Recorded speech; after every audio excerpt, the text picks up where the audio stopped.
할렐루야, 주님을 찬양합니다. 빛으로 비추시네. 찬양하다 목이 쉬었어요. 어떡하죠? 네, 오늘 찬양 너무 은혜로운 찬양이었습니다. 우리 찬양팀들이 요즘에 하늘소리에서 묵상을 되게 많이 하는 것 같아요. 맨날 설교를 2주 전에 달라고 저한테 막 쪼는데 2주 동안 묵상을 너무 열심히 하셔가지고 설교를 다 파노라마로 제 설교를 본 듯한 찬양들을 다 선곡했어요. 너무 감사드리고 성령은 하나라는 사실을 오늘 다시 한번 깨닫게 됩니다. 이제 마지막 이제 성경을 창세기부터 올해 마지막 요한계시록까지 이제 오늘로 끝나게 됩니다. 정말 긴 시간이었는데 뭐 남아 있는 게 없어도 상관이 없을 것 같아요. 다시 또 읽으면 되니까요. 오늘 요한계시록의 8장은 이제 우리가 기도의 향연이라는 제목으로 함께 나눌 텐데요. 요한계시록이 사도 요한이 밤모섬에 유배되었을 때 하나님께서 그에게 주신 계시의 말씀을 기록한 거예요. 그런데 이 요한계시록에 세 가지 특징이 있다고 제가 말씀드렸죠. 지난주에 하균아 세 가지 있었지? 뭐였죠? 예, 묵시문학적 특징, 회람서신의 특징, 예언서의 특징을 가지고 있다고 했죠. 고난당한 그리스도인들에게 힘내어라. 고난과 역경을 믿음으로 우리는 승리할 수 있다라는 앞으로의 일들을 보여주시면서 우리의 결론은 이거야. 우리의 결론은 승리야 라는 것을 보여준다 해서 묵시문학적 특징이 있다 했어요. 두 번째로는 7교회를 중심으로 이제 이 편지를 요한계시록을 돌려서 회람하면서 읽어나갔던 서신서가 바로 요한계시록이었죠.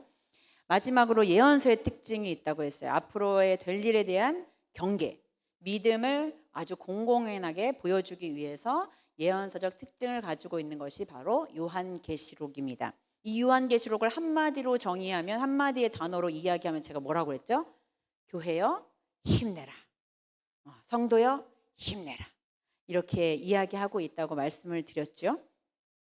오늘 지난주에는 3장을 보았는데요. 3장까지는 우리가 7교회의 핍박과 환란이 있는 교회들을 보았고, 또 중요한 것은 어떠한 상황에서도 신실하게 살아가는 성도들이 되어야 할 것을 보여주는 말씀이었습니다. 그리고 제가 5장에서 이제 제가 말씀을 전했는데, 인자 같은 이 어린 양 예수 그리스도가 이제 요한계시록의 전체 핵심장인 4장, 5장, 그 중에서도 5장, 여기에 예수 그리스도가 나오게 되죠. 그런데 사도 요한이 5장에서 엄청 슬프게 울었잖아요. 왜 울었죠? 7인을 떼는 두루마리를 보았는데, 이게 이제 심판을 상징하는 두루마리인데 7개의 인이 박혀져 있었는데 그것을 뗄 자가 없었다. 심판이 오지 않는 거예요. 그래서 요한이 막 울고 있는데 이때 누가 나타나죠? 우리의 소망 예수 그리스도 어린 양 인자와 같은 이가 짜잔 등장하게 됩니다. 그러면서 이제 이렇게 임봉을 뗄 만한 충분히 합당한 그리스도 예수 그리스도 어린 양이 나타나면서 이제 임봉이 떼어지기 시작하는 장이 바로 6장과 7장, 8장 이렇게 되어집니다. 7개가 떼어지면서 일어나는 현상들, 이것들이 바로 6장, 7장, 8장에 계속 이어지는 심판의 모습들입니다. 임봉이 떼어질 때마다 어떤 일이 일어나면 재앙이 일어나요. 또 어려움이 일어나요. 또 기근과 전쟁들이 일어나서 진짜 무슨 화산 폭발같이 이 땅이 막 흔들리게 되죠. 그런데 여기에서 가장 핵심적인 건 뭐냐면 그렇게 많은 심판과 기근의 징조를 보면서도 사람들은 회개하지 않는다는 거예요. 사람은 돌이키지 않는다는 거예요. 그런 상황에서 6장과 8장의 임봉이 떼어지는 사건 전에 7장이 살짝 들어가요. 7장이. 그러면서 오늘 우리가 볼 말씀 전에 7장을 삽입장이라고 하거든요. 6장에서 임봉이 계속 떼어지는데 중간에 잠깐 쉬어가요. 그게 7장인데 이때 이제 유명한 14만 4천 명이 나오고 이 무리를 순교자의 무리라고 하고 또 교회라고도 하죠. 예수님처럼 희생하고 섬기게 될 때 하나님의 나라가 확장되어 가는 것을 볼 수 있다라는 주제로 7장을 살짝 삽입해서 넣습니다. 그래서 8장에서 이런 전개들이 줄거리가 전개되고 드디어 오늘 우리가 본 장에서 인봉을 떼실 때에 일곱째 인을 떼는 거죠. 마지막 일곱째 인을 떼시면서 하늘이 반 시간쯤 고요하다. 꼭 이게 뭐 같아요? 태풍, 폭풍 전야 같은 느낌이죠. 잠깐 고요해집니다. 일곱째 인을 뗀다는 건 이제 진짜 마지막이라는 뜻이죠. 우리가 오늘 이제 8장의 일곱째 인을 떼기 전에 7장에서 살짝 삽입 보면서 그 삽입된 장에서 우리가 어떤 걸 볼 수 있냐면 하나님의 어떤 우리에 대한 배려, 우리에 대한 인격적인 배려들을 좀 볼 수 있어요. 우리가 있잖아요. 제가 이제 자식들이 셋이나 있잖아요. 그러면 이제 좀 많이 혼내잖아요. 혼내면은 계속 혼내기만 하면은 애들이 어떻게 되냐면 뛰쳐나가더라고요. 근데 잠깐 중간에 약간 뭔가를 줘야 돼. 맛있는 걸 사준다거나 옷을 살짝 사준다거나 이렇게 하면서 달래면서 또 다시 혼내죠. 이것처럼 6장, 7장, 8장이 6장에서 일곱째 인을 막 하나 두 개 띄면서 중간에 살짝쿵 하나님이 달래는 모습들이 나와요. 그리고 8장에서 이제 진짜 혼내는 거예요. 진짜. 너는 진짜 이건 진짜 안 돼. 이러면서 이제 혼내는 장면이 나옵니다. 이렇게 교회를 통해서 오늘 하나님께서 8장을 통해서 우리에게 보여주시고자 하는 것들이 하나님이 정말 심판의 하나님이라는 것을 우리에게 보여주고 있고 그 하나님의 또 다른 그 7장을 통해서 하나님이 우리를 진짜 기다려주시고 또 배려하시고 사랑해준다라는 것들을 보여주게 되죠. 이 7장의 삽입장은 십자가의 죽음과 복음, 희생과 사랑을 보여주고 있는 장이에요. 심판의 마지막을 폭풍 전야 전에 하나님께서 기회를 주시기 위해서 다시 한번 회복하게 해주신다는 말씀과 희생과 섬김의 사랑으로 교회가 교회다워져야 한다라는 메시지를 우리에게 주고 있습니다. 사실 이 8장 전에 인봉을 떼기 심판 전에 이 7장은 어쩌면 예수님의 그 십자가의 사랑이 우리에게 고스란히 전달되어져 있는 것 같아요. 저는 우리 청년부에서 이런 희생과 섬김, 십자가의 그 복음의 사랑으로 청년들이 더욱더 많아지기를 축복하고 또 선포합니다. 늘 고마운 것은 이 초대교회의 이런 일대 그 순교자들의 이런 마음들이 초대교회를 이루었고 또 이렇게 하나님에 대한 그 실제로는 어렵지만 그 교회를 세워나가기 위해서 노심초사하면서 하나님의 일을 감당했던 이런 정말 순교자의 무리들, 교회들이 바로 우리 한몸 공동체라는 게 한몸 공동체라는 생각이 들었어요. 특별히 저는 이제 한몸 공동체가 자신의 시간과 물질 또 봉사를 아끼지 않고 공동체를 아끼는 모습을 보면서 되게 많이 배웠습니다. 초대교회에서 가장 또 이런 순교자의 무리들에서 내 것을 내 것이라고 하지 않고 내 시간을 내 물질을 내 몸을 내 것이라 하지 않고 교회를 섬겼던 이들로 인하여 이 요한계시록에서 보고 있는 교회들이 다시 한번 힘을 얻고 공동체라는 것을 잊을 수 없게끔 만들었던 신앙의 무리들이 있었을 거예요. 이것이 우리 한몸 공동체의 무리가 되기를 축복합니다. 우리 한몸 공동체는 충분히 그런 싹수가 보여요. 정말 제가 이 교회에 와서 3년을 지내면서 한몸 공동체라는 이 공동체가 이름도 진짜 멋있지만 한몸이라는 것 자체가 성령님의 어떤 역사라는 의미를 가지고 있는 이름이잖아요. 이 한몸 공동체가 정말 자신의 욕심을 따라 하지 않고 그 공동체 안에서 서로 나누고 베풀고 어쩌면 가족보다 더 끈끈하게 형제 자매보다 더 친밀하게 함께하는 모습을 보면서 우리는 요한계시록의 이 7인을 떼는 심판이 오더라도 한몸 공동체는 무너지지 않겠다 선포합니다. 그렇게 될 줄로 믿습니다. 어떠한 순간이 와도 어떠한 어려움이 와도 어떤 비바람이 몰아치고 폭풍이 와도 한몸 공동체가 똘똘 뭉치고 하나님 앞에 경배하며 찬양하며 믿음을 잃지 않을 때 성령님께서 정말 찬양처럼 성령의 권능이 우리 한몸 공동체의 권능으로 임할 줄로 믿습니다. 이제 8장 1절에서 인봉을 떼는 것을 보게 됩니다. 1절에서 2절 말씀입니다. 일곱째 인을 떼실 때에 하늘이 반 시간쯤 고요하더니 내가 보매 하나님 앞에 7 천사가 서 있어 7 나팔을 받았더라. 인봉을 떼면 뗄수록 점점 우리 앞장에서 보면 6장에서 보면 점점 재앙이 확장돼요. 처음에는 4분의 1이 땅이 멸망하는 모습이 나온 다음에 이제 7나팔을 보면 3분의 1이 멸망하게 됩니다. 그런데 점점 이제 재앙이 확장되고 하나님의 심판이 온 땅에 임하는데 이 인간들이 또 그럼에도 불구하고 회개를 하지 않아요. 이 로마의 핍박을 받는 하나님의 순교자들, 핍박을 받고 있는 성도들이 계속해서 하나님의 복음을 전하고 예수 그리스도의 사랑을 전함에도 불구하고 믿지 않는 사람들은 더 순교자들을 또 교회를 핍박하게 됩니다. 회개를 하지 않습니다. 얼마나 사람이 악하고 얼마나 처절한지를 보여주고 있지요. 8장 3절에 이어집니다. 또 다른 천사가 와서 제단 곁에 서서 금향로를 가지고 많은 향을 받았으니 이는 모든 성도의 기도와 합하여 보좌 앞 금제단에 드리고자 함이라. 향연이 성도의 기도와 함께 천사의 손으로부터 하나님 앞으로 올라가는지라. 여기에서 이제 설교 제목이 나오는데요. 기도의 향연이라는 게 나와요. 이것은 바로 성도들의 기도라라고 정의가 나오지요. 본문에 보면 금향로, 향 이런 것들은 모두 성도의 기도와 동일한 것으로 간주합니다. 구약에 보면 향을 피우며 향기가 올라갈 때 성도들이 성전 밖에서 기도를 해요. 향이 이렇게 올라가는 모습을 보면서 이것을 상징적으로 오늘 요한계시록에서도 구약을 얘기하고 있죠.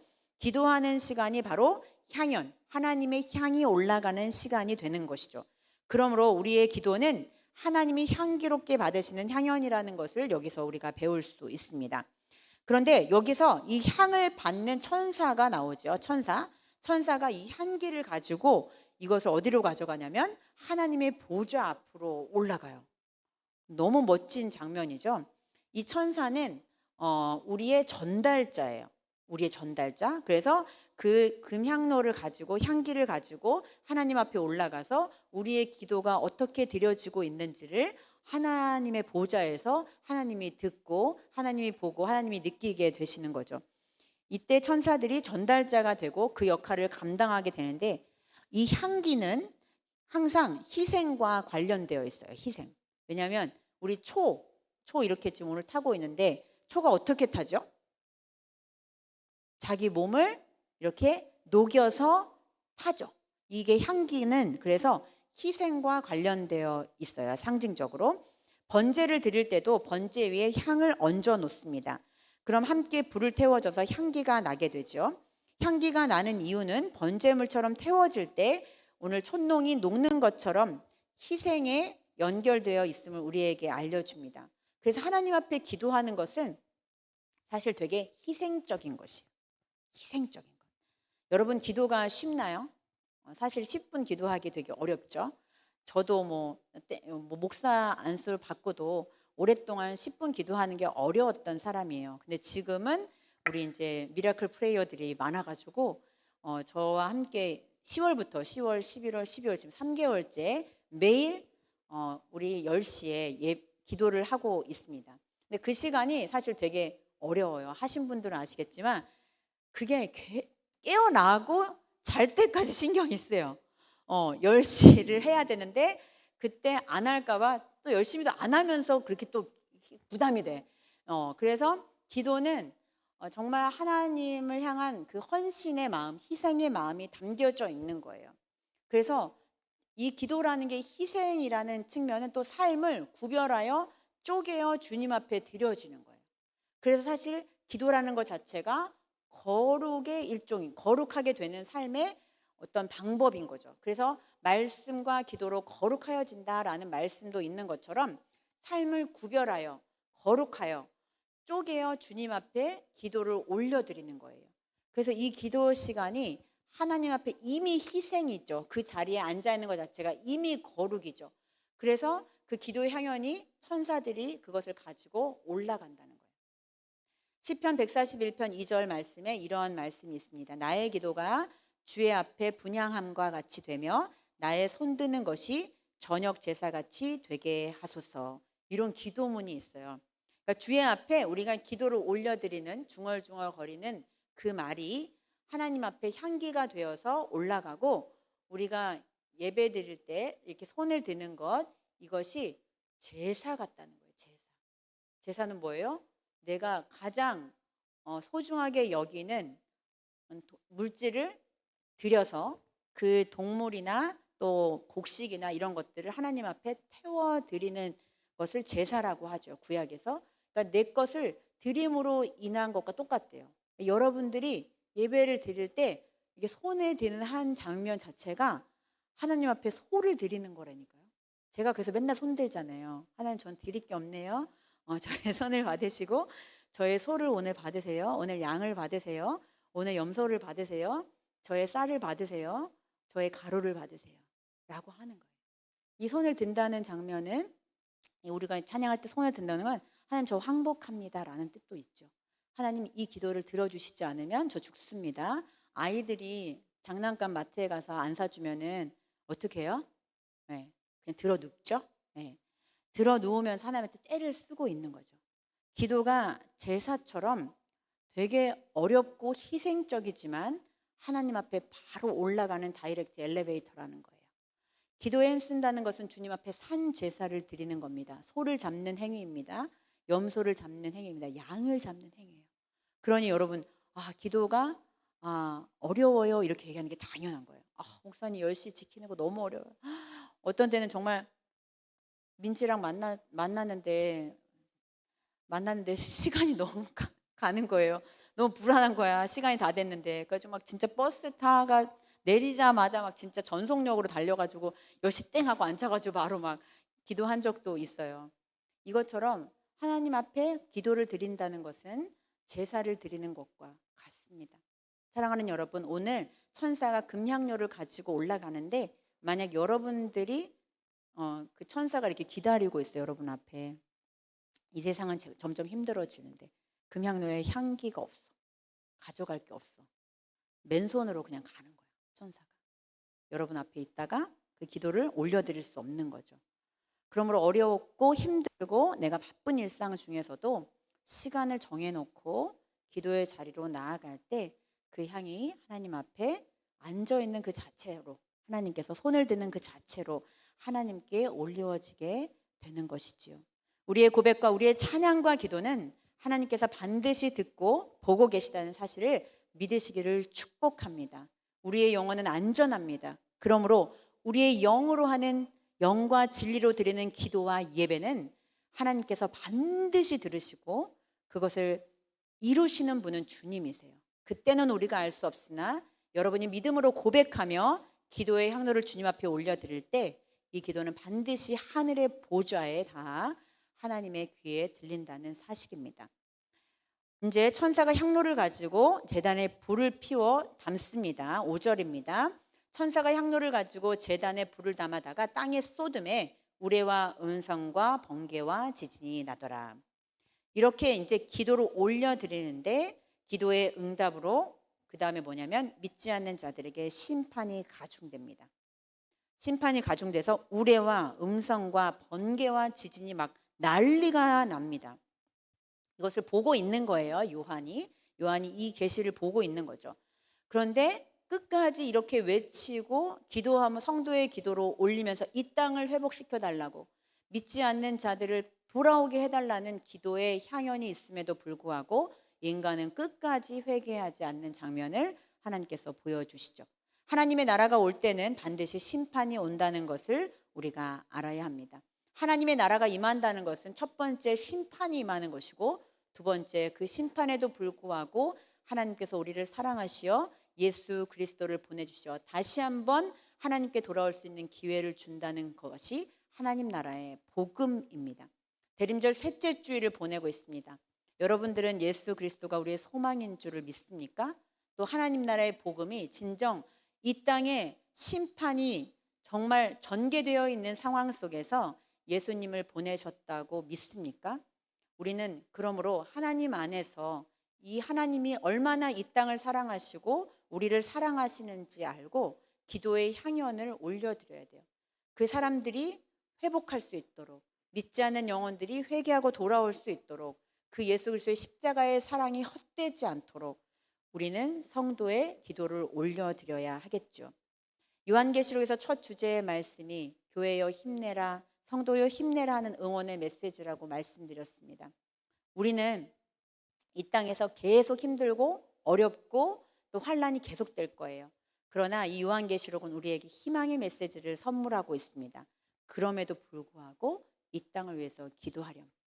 그리고 우리가 기도를 올려드릴 때 우리뿐만이 아니라 예수 그리스도의 그 사랑으로, 그 마음으로, 예수 그리스도를 향한 그 용서로 이 땅이 회복될 거야.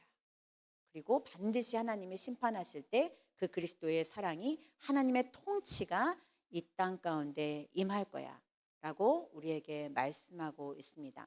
사랑하는 여러분, 우리가 예수 그리스도의 그 사랑을 힘입어 대림절 기간에 주님의 사랑을 다시 한번 깨닫고 우리가 주변을 바라보지 않고 오직 그 예수 그리스도 한 분을 바라보며 이 땅을 위하여 또 우리 한몸 공동체를 위하여 우리가 기도에 제사를 올려드리길 원합니다. 손을 들어 제사를 드리며 나의 목소리를 향기로 올려드리는 시간이 되기를 원합니다. 오늘 함께 찬양할 텐데요. 좀 묵직한 찬양입니다. 우리가 뭐라도 되는 것이냐 찬양이 가사가 고백이 멋집니다. 우리가 기도할 때 하나님께서 천상에서 그 기도를 들으시고 우리의 그 겸손한 기도를 통해 하나님이 이 땅의 모든 영혼들이 돌아오게 하시고 주님의 자녀가 회복되는 놀라운 장엄한 찬양이에요. 여러분 그거 아세요? 우리는 하나님의 자녀입니다. 하나님의 자녀는 하나님의 능력을 발휘할 수 있는 사람들이란 뜻이에요. 여러분들 안에 하나님이 계십니다. 하나님의 능력이 이 땅 가운데, 이 교회 가운데, 이 공동체 가운데 풀어지도록 여러분 선포하십시오. 하나님 고쳐주십시오. 하나님 고쳐질 줄로 믿고 선포합니다. 여러분 당당하게 하세요. 자녀가 부모에게 너무나 떳떳하게, 우리 아이들도 저한테 이렇게 얘기하거든요. 나 이거 사야 돼. 이거 필요해. 이거 해줘. 엄마의 주머니 사정 같은 건 봐주지 않습니다. 하나님의 자녀도 마찬가지예요. 하나님 사정 봐줄 필요 없어요. 우리가 필요한 것들을 하나님께 당당하게 선포하면 돼요. 그럼 하나님께서 그것을 들으시고 우리에게 하나님의 엄청난 도구로 우리를 사용하실 줄로 믿습니다. 성령님 이곳에 임하셔서 오늘 우리가 찬양하고 기도하고 손을 들어 선포할 때 하나님의 능력이 풀어질 줄로 믿습니다. 함께 나의 백성이 찬양하도록 하겠습니다.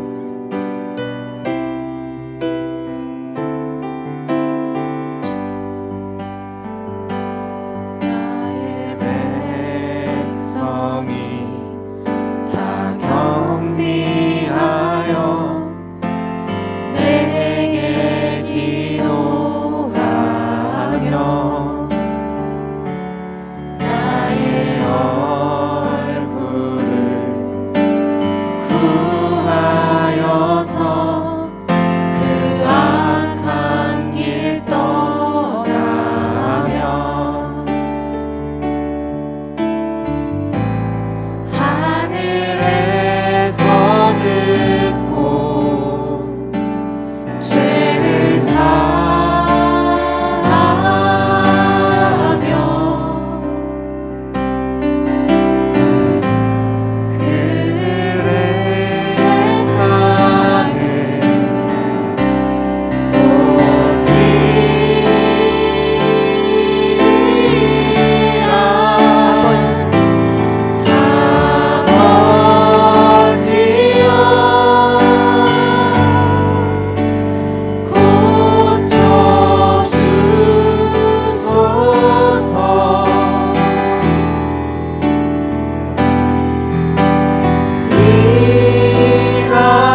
있다면 아버지 이 땅을 고쳐주시옵소서. 이 상한 마음과 이 공동체를 아버지 회복케 하여 주시옵소서.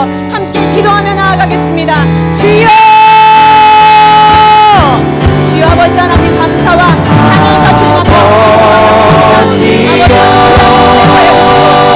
기도하며 나아갈 때 우리 간절한 기도를 들으시고 아버지 주님께서 보좌에서 우리에게 응답하여 주시옵소서. 한 번 공동체를 새롭게 하여 주시옵소서. 아버지 우리의 상한 심령을 하여 주 하나님의 놀라운 권능이 오늘 이 자리에 임하여 주시옵소서. 아버지 예배 가운데 하나님의 제사가 하나님의 기도의 방향이 올라가게 하시옵소서. 이 땅을 한번에 나아가는 자들에게 하나님 역사하시고 주시옵소서. 아버지 우리의 마음을 새롭게 하시고 우리의 주님을 찬양합니다. 주님만 영광 돌려드립니다.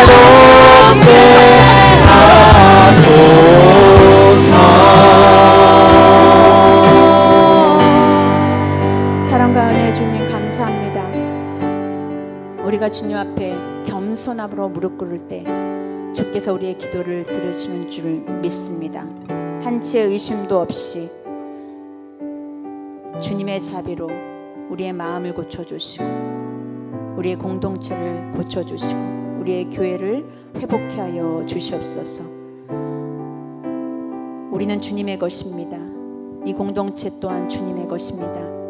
주님의 것을 주님의 것답게 만들어주시고 기경하여 주셔서 하나님의 아름다운 나라가 이곳에 임하여 질 수 있도록 우리를 축복하여 주시옵소서. 날마다 찬양받기 합당하신 주님께만 영광 돌리며 예수님의 이름으로 기도합니다. 아멘.